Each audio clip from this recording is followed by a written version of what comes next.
আমাদের সমাজে একটা ভ্রান্ত ধারণা প্রচলিত আছে যে সায়েন্স মানে বিশাল কিছু, আর সায়েন্স বাদ দিয়ে আর্টস কমার্স নেওয়া মানে একেবারে তারা অর্ডিনারি স্টুডেন্ট, ওসবের কোনো ভবিষ্যৎই নেই। এই ধারণাটা ভুল। সায়েন্স আর্টস কমার্স তিনটে বিভাগেরই নিজের নিজের জায়গায় তিনটে আলাদা ধরনের গুরুত্ব আছে। তবে সেই সব আলোচনায় যাচ্ছি না। আজকের ভিডিওটা যেহেতু সায়েন্স কেন্দ্রিক, তাই আমি শুরুতেই বলছি কাদের সায়েন্স নেওয়া মোটেই উচিত নয়। দেখো, সায়েন্সের মূল ভিত্তি হচ্ছে 11-12-এ ফিজিক্স প্লাস কেমিস্ট্রি। এই দুটি সাবজেক্টই হলো তোমার ক্লাস 9-10-এর ভৌত বিজ্ঞান।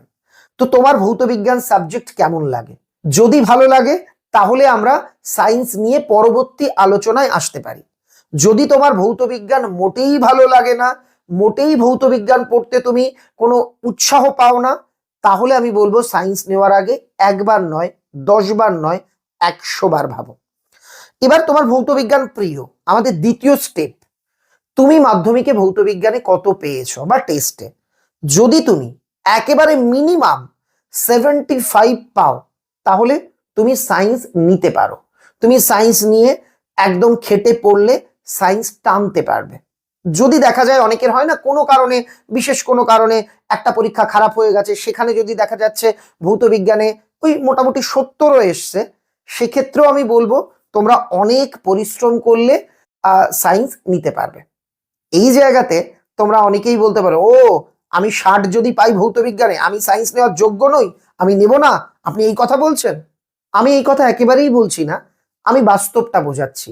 ভৌত বিজ্ঞানের ভিত যদি তোমার দুর্বল হয়, সায়েন্স নিলে তুমি বিপদে পড়বে। এটা বছরের শুরুতে সম্রাট এক্সক্লুসিভ চ্যানেল থেকে আমি তোমায় বলে দিলাম। তবে ভৌত বিজ্ঞানে যদি মোটামুটি একটা সন্তোষজনক নাম্বার পাও এবং প্রচুর খাটতে রাজি থাকো, তুমি চোখ বন্ধ করে সায়েন্স নিতেও পারো। আরেকটা বিষয়, স্যার আমার অত সকালে ঘুম থেকে আমি উঠতে পারি না, আমার তো পিকনিক ছিল তাই আসিনি, আমার নাচের ক্লাস আছে বা আঁকার ক্লাস আছে, আমি দুদিন আসবো না। এই অজুহাতগুলো যদি তুমি দাও, বা এই বিষয়গুলো যদি তোমার মধ্যে থেকে থাকে, বা এই বক্তব্যগুলো যদি তোমার বক্তব্য হয়ে থাকে, এবং তুমি 11-এও এই একই কাজ করবে বলে যদি ভেবে থাকো, সায়েন্স তবে তোমার জন্য নয়। মনে রাখবে, বাংলা বা আর্টসেরও কোনো একটি ক্লাস তুমি মিস করলে, পরের দিন যদি যাও, সেই গল্পটি বা সেই অধ্যায়টি যদি তোমার নাও পড়া থাকে, তুমি কিন্তু পরেরটা ভালো করে বুঝতে পারবে। আজকে আমি একটা কবিতা পড়ালাম, তুমি এলে না, পরের দিন এলে, পরের দিন ধরো আমি একটা গল্প পড়াচ্ছি, তুমি গল্পটা বুঝে গেলে। কিন্তু সায়েন্সের ক্লাসগুলো একটার সঙ্গে একটা রিলেটেড থাকে। তাই তুমি যদি একদিনও অ্যাবসেন্ট থাকো, স্কুলেও হতে পারে, প্রাইভেট টিউশনেও হতে পারে, তাহলে কিন্তু তুমি পড়া বুঝতে পারবে না। আমি অনেক ক্ষেত্রে সায়েন্স যারা পড়ান তাদের একটা ঔদ্ধত্য দেখেছি, তাদের একটা বক্তব্য যেটা আমি কোনো মতেই সমর্থন করি না। হ্যাঁ, স্কুলে ক্লাস হয় নাকি, তোরা আমার কাছে প্রাইভেট পড়তে আসবি, স্কুলে যাওয়া লাগবে না। এটা ভুল। হ্যাঁ, ক্ষেত্র বিশেষে একটি দুটি স্কুলে সত্যিই ক্লাস হয় না, এমন অভিযোগ আমিও পেয়েছি, সেটা এক্সেপশনাল। তবে মোটের উপর আমি ছাত্রছাত্রীদের বলবো, স্কুলের ক্লাস করো, স্কুলের প্র্যাকটিক্যাল ক্লাস করো, সঙ্গে তুমি যেখানে পড়ছো সেই কোচিং এর ক্লাসগুলি করো, তবে গিয়ে তুমি সায়েন্সে একটা ভালো রেজাল্ট করতে পারবে। এবার অনেকেই আমায় বলতে পারো, স্যার আমি অঙ্কে 100 পেয়েছি, জানেন আমি মাধ্যমিকে 98 পাবো জীবন বিজ্ঞানে, আমি কি সায়েন্স নেব না? আমি আবারও বলছি, অঙ্কের নাম্বার কিংবা জীবন বিজ্ঞানের নাম্বার দেখে তুমি যদি সায়েন্স নির্বাচন করতে যাও, সেটা ভুল হতে পারে। বোর্ডের নিয়ম অনুযায়ী তুমি 45-50 পেলেই তুমি সায়েন্স চাইলে সায়েন্স দেওয়া হতে পারে তোমাকে, বা স্কুল দিতে বাধ্য, এমন নির্দেশিকা আছে। কিন্তু সবসময় সরকারি নির্দেশিকার উপর ভর করতে নেই, কখনো কখনো বাস্তবতাটা বুঝে নিতে হয়। এখনো অনেকের মনে কনফিউশন, স্যার আমি কি সায়েন্স নিতে পারবো? আমি তোমায় একটা টিপস বলে দিচ্ছি, তুমি এক্ষুনি বুঝে যাবে সায়েন্স তোমার জন্য কিনা। তার আগে আমি অনুরোধ করব, এই ভিডিওটা তোমার বন্ধুদের মধ্যে অবশ্যই শেয়ার করে দাও। সেই সব বন্ধুদের মধ্যে যাদের জোর করে সায়েন্স নেওয়ানো হচ্ছে, বা যারা সায়েন্স নেওয়ার যোগ্য অথচ ভয় পাচ্ছে যে সায়েন্স নিতে গেলে অনেক টাকা লাগে, প্রাইভেট খরচ অনেক, আমি সায়েন্স নেব না। কিংবা যারা কি নেবে কিছুই বুঝতে পারছে না। সব আলোচনাতে আমি একে একে আসবো, তাই ভিডিওটা প্রত্যেকের মধ্যে শেয়ার করে দাও। এখানে কি করে তুমি বুঝবে তুমি সায়েন্স নেওয়ার যোগ্য কিনা? তুমি আজকেই 11-12-এ যে দাদা দিদিরা পড়ছে তাদের বাড়িতে চলে যাও, তাদের সায়েন্সের বইগুলো দেখো, যে বইগুলোই আছে একটু উল্টে পাল্টে দেখো। যদি বিষয়গুলো তোমার মোটামুটি মানে বুঝতে অসুবিধা না হয়, তুমি দেখছো ঠিকঠাক, তাহলে তুমি সায়েন্স নিতে পারো। আরো একটা টিপস বলে দিচ্ছি, ইউটিউবে অনেক স্যারেরা ফ্রি ভিডিও দেন, মানে ইউটিউবে তো সব ভিডিওই ফ্রি, তো সেখান থেকেও তুমি খানিকটা ধারণা পেতে পারো যে 11-12 সায়েন্সের ক্লাসটা কেমন হবে বা সিলেবাসটা কেমন, সেখান থেকে তুমি নিয়ে নিতেই পারো। নিউট্রিশন, পরিবেশ বিদ্যা, অ্যান্থ্রো, এগুলো কি সায়েন্সের সাবজেক্ট? নিউট্রিশন তোমরা নাম শুনবে পুষ্টিবিদ্যা, অ্যান্থ্রো এবং এটা হচ্ছে নৃবিদ্যা, আর হচ্ছে তোমাদের পরিবেশ বিদ্যা বা ইভিএস বা এনভায়রনমেন্টাল স্টাডিজ, এগুলো সায়েন্সের সাবজেক্ট। তবে এগুলো আমাদের উচ্চ মাধ্যমিক বোর্ড সাধারণত আর্টসের সঙ্গে দেয়। তুমি যদি এই সাবজেক্টগুলো নাও, তবে তোমাকে এর সঙ্গে কেমিস্ট্রি সাবজেক্টটা রাখতে হবে এবং তুমি আর্টসের সাবজেক্টও এর সঙ্গে নিতে পারো। এটা যারা এই বিষয়গুলো নিতে চাইছো, তোমার ইচ্ছে তুমি পরিবেশ বিদ্যা নেবে, তোমার ইচ্ছে তুমি নিউট্রিশন নেবে, শুধুমাত্র তাদের জন্য। যারা ডাক্তার, ইঞ্জিনিয়ার, জেইই, নিট বা এই জাতীয় পরীক্ষা দিতে চাইছো না, তাদের জন্য বলে রাখলাম, তোমরা কেমিস্ট্রি প্লাস এর মধ্যে থেকে একটা সাবজেক্ট এবং তোমাদের স্কুল টিচাররা বাদবাকি যা বলবেন বা আর্টসের কোনো সাবজেক্ট মিলিয়ে মিশিয়ে নিতে পারো। তবে বাদবাকি ক্ষেত্রে সায়েন্স আর্টস মিলিয়ে নেওয়া অত্যন্ত বিপজ্জনক প্রবণতা। যেমন আমি অনেককে দেখেছি, তারা ফিজিক্স, কেমিস্ট্রি, ম্যাথ প্লাস ভূগোল নিচ্ছে। এই কাজটি একেবারেই করবে না। দেখো, সায়েন্স বলতে আমরা দুটো ক্যাটাগরিকে বুঝি, একটা পিওর সায়েন্স, একটা বায়ো সায়েন্স। পিওর সায়েন্স বলতে ফিজিক্স, কেমিস্ট্রি, ম্যাথ এই তিনটে থাকলে হলো পিওর সায়েন্স। বায়ো সায়েন্স বলতে ফিজিক্স, কেমিস্ট্রি, বায়োলজি এটা থাকলে হলো বায়ো সায়েন্স। অনেকেই আর্টসের সাবজেক্টের সঙ্গে বায়োলজি নিয়ে বলে আমি বায়ো সায়েন্স নিয়ে পড়ছি, ওটা কিন্তু বায়ো সায়েন্স নয়। বায়ো সায়েন্স মানে ফিজিক্স, কেমিস্ট্রি প্লাস বায়োলজি, অন্য সাবজেক্টের সঙ্গে বায়োলজি নেওয়া মানে কিন্তু বায়ো সায়েন্স নয়। এইবার তোমাকে বলি, অনেককেই আমি দেখেছি, কার বুদ্ধিতে তারা এটা করে আমি জানি না, সায়েন্স নিয়ে সঙ্গে একটা ভূগোল নেয়। এটা অত্যন্ত বিপজ্জনক, ভুল এবং একটা কি বলা যেতে পারে, ভয়ঙ্কর প্রবণতা। তুমি ভূগোল নিলে, ভূগোলে প্র্যাকটিক্যাল প্রজেক্টের চাপ থাকবে, নোটস লেখা, তার সিলেবাস, তার স্কারশন, বিভিন্ন জায়গায় ঘুরতে নিয়ে যাবে, এইগুলো থাকবে, সঙ্গে সায়েন্স। তুমি হিমশিম খাবে, সায়েন্সের সাবজেক্টগুলো তোমার হ্যাম্পার হবে। এজন্য আমি প্রত্যেক গার্ডিয়ানকে বলবো, কারোর কথা শুনে সায়েন্স গ্রুপের সঙ্গে একটা বোকার মতো জোর করে ভূগোল দেবেন না। এবার পরের বিষয়, স্যার আমার ক্লাস 10-এ না জীবন বিজ্ঞান হেভি লাগতো, তাই আমি সায়েন্স নেব। আচ্ছা, ক্লাস 10-এর জীবন বিজ্ঞান আর 11-12-এর বায়োলজি আকাশ পাতাল পার্থক্য আছে, এটা তোমাকে বুঝতে হবে।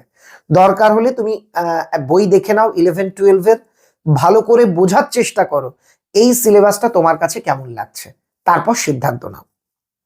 অনেকেই একটা প্রশ্ন জিজ্ঞেস করো, স্যার আমার না অঙ্ক খুব খারাপ লাগে, অঙ্কটা ছাড়া সায়েন্স নেওয়া যায়? নেওয়া যায়, তবে তাতে সমস্যা অনেক। যদি আমি একাধিক স্যারের সঙ্গে কথা বলেছি, তারা প্রত্যেকে বলেছেন, যদি তুমি অঙ্ক না নাও, অঙ্ক ছাড়া বা গণিত ছাড়া সায়েন্স নাও, তোমার কিন্তু বুঝতে অনেক সমস্যা হতে পারে।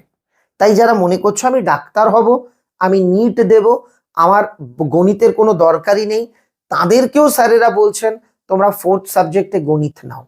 ফোর্থ সাবজেক্টে তুমি যেটা নেবে সেটাতে যদি ফেলও করে যাও তাতে কোনো অসুবিধে নেই। তাই স্যারেরা বলছেন গণিতটা অবশ্যই রাখো, গণিত ছাড়া অঙ্ক নিলে তোমার সমস্যা হতে চলেছে। তুমি দেখবে যাদের গণিত আছে তারা আগে থেকে ফর্মুলা জানে, যখন তোমাদের ফিজিক্সের ক্লাস হচ্ছে তারা পটপট করে মাস্টার মশাই যা বলছেন সেগুলো বুঝে যাচ্ছেন। তোমার কিন্তু সেই জায়গায় বুঝতে অসুবিধে হবে। তো তোমরা অনেকে পিওর সায়েন্স নিচ্ছ, ম্যাথ, ফিজিক্স, কেমিস্ট্রি, ফোর্থ সাবজেক্টে কি নেবে? অনেকে বলছো বায়োলজি পড়তে গেলে অনেক খাটনি, আর আমি নিট দেব না, বায়োলজি নেব না। তাহলে তোমাদের জন্য দুটো অপশন থাকছে, কম্পিউটার সায়েন্স, কম্পিউটার অ্যাপ্লিকেশন। এখানেও তোমরা একটা ভুল করো, কম্পিউটার সায়েন্সের সিলেবাস কিন্তু তুলনামূলক বড়, অ্যাপ্লিকেশনের ছোট। কম্পিউটার সায়েন্স নিলে তোমাকে তুলনামূলক বেশি খাটতে হবে, কম্পিউটার অ্যাপ্লিকেশন নিলে তুলনামূলক কম খেটে তুমি অনেকটা বেশি নাম্বার ক্যারি করতে পারবে। কাদের জন্য কম্পিউটার সায়েন্স, কাদের জন্য কম্পিউটার অ্যাপ্লিকেশন? যদি তোমার ভবিষ্যতে কম্পিউটার সায়েন্স নিয়ে পড়বার ইচ্ছে থাকে বা এমন কোনো বিষয় নিয়ে পড়বার ইচ্ছে থাকে যেখানে কম্পিউটার সায়েন্স প্রয়োজন, তাহলে তুমি কম্পিউটার সায়েন্স নাও। আর যদি তোমার ভবিষ্যতে তুমি যে পরীক্ষাগুলো দিতে চাইছো বা যেখানে যেতে চাইছো সেখানে কম্পিউটার সায়েন্সের প্রয়োজন না হয়, তাহলে তুমি কম্পিউটার সায়েন্স না নিয়ে সেখানে কম্পিউটার অ্যাপ্লিকেশন নিলে তোমার চাপ একটু কম থাকবে, ফিজিক্স কেমিস্ট্রি ম্যাথটা ভালো করে পড়তে পারবে, আর অল্প পড়ে কম্পিউটার অ্যাপ্লিকেশন ফোর্থ সাবজেক্ট হিসেবে রেখে সেখান থেকে একটা বড় নাম্বার তুমি অর্জন করে নিতে পারবে। তোমরা দেখবে অনেকে ভয় দিচ্ছে, সায়েন্স নিয়ে তুই টানতে পারবি না, তোদের বাবার অত টাকা আছে নাকি। ভয় পাবে না, অর্থ কখনোই শিক্ষার প্রতিবন্ধকতা হয় না। তোমরা যারা মাধ্যমিকে 60% নাম্বার পাবে তাদের জন্য স্বামী বিবেকানন্দ স্কলারশিপ থাকবে, যেখানে 11-এ 12,000, 12-এ 12,000 তুমি পেতে পারো।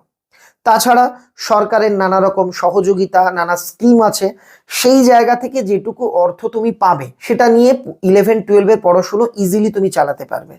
প্রয়োজন হলে তোমার স্কুল টিচারদের সাহায্য চাইবে, তারা তোমাদের দেখবেন খুব ভালোবেসে পড়াবেন, এটা আমি গ্যারান্টি দিয়ে বলছি। তাই টাকার কথা ভেবে কেউ সায়েন্স নেব কি নেব না এটা ভেবো না। লাস্ট একটা কথাই বলবো যে আজকের এই ভিডিওতে আমি কিন্তু তুমি সায়েন্স নাও বা নিও না এটা বলতে তৈরি করিনি।